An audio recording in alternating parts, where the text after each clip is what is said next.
लकड़हारे से राजा भोज बनने की एक मामूली लकड़हारे से राजा भोज बनने की कहानी।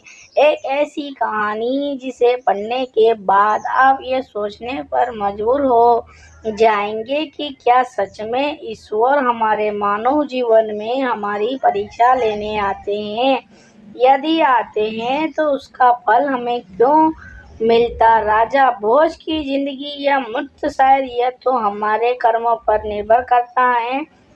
एक बार जरूर पढ़िए दिल को छू जाने वाली कहानी। एक गांव में महेश अपने परिवार के साथ रहता था, जो बहुत ही गरीब हालात से गुजर रहा था। उसके परिवार में उसकी पत्नी और माता पिता थे। महेश और उसके पिता जंगल से लकड़ियां काटकर गुजारा बसारा करते थे। वह लकड़ियों को बाजार में बेचते, जिसके बदले दुकानदार उन्हें गुड़ चना देता। यही खाकर वे गुजारा करते थे। महेश की माँ लालची स्वभाव की थी। वह रोज गुड़ चना खाकर गुजारा करने वालों में से नहीं थी, तो उसने गुस्से में एक ही बात बोली कि 25 साल हो गए हैं शादी को, आज तक खीर हलवा नहीं खाने को मिला, तो यह कैसा घर है। माँ की बात सुनकर महेश सोचने लगा कि माँ ने आज तक खीर हलवा नहीं खाया। अगर मैं उसको खीर हलवा ना खिला पाया तो मैं कैसा बेटा हूँ। वह अगले दिन सुबह जल्दी ही खड़ा होकर जंगल लकड़ियों काटने चला जाता है। उस दिन वह ज़्यादा लकड़ियाँ काटता है, जिससे वह गुड़ चने की जगह दुकानदार से पैसे मांगता है। दुकानदार उसे 5 रुपए देता है।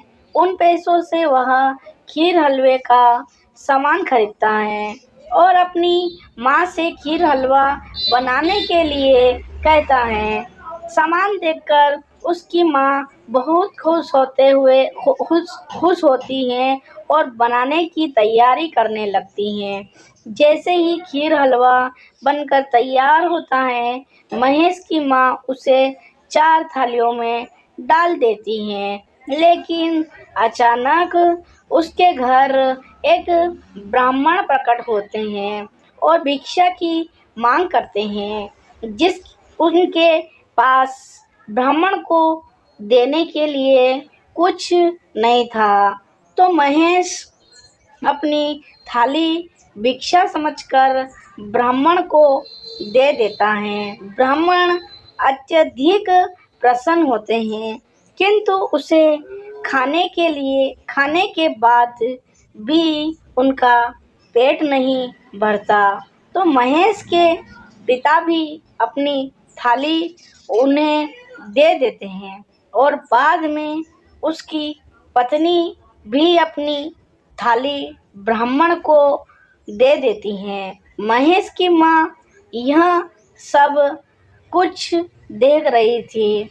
ब्राह्मण को देने के डर से वह जल्दी खीर हलवा खा जाती हैं। ब्राह्मण वहाँ से चले जाते हैं और थोड़े ही दिनों में महेश और उसका परिवार धीरे धीरे मृत्यु को प्राप्त हो जाता है। दोस्तों, हमारी कहानी अगर आपको अच्छी लगी है तो लाइक करें, शेयर करें, सब्सक्राइब करें और कमेंट के माध्यम से ज़रूर बताएं। और अपनी माँ से अगर सच्चा प्यार करते हैं तो हमारे चैनल को सब्सक्राइब करें और लाइक करें। दोस्तों, धन्यवाद। तहे दिल से आपका भगवान भला करे और आपकी हर मनोकामना बाबा महाकाल आपकी पूरी करे। आप प्रसन्न और खुश रहें।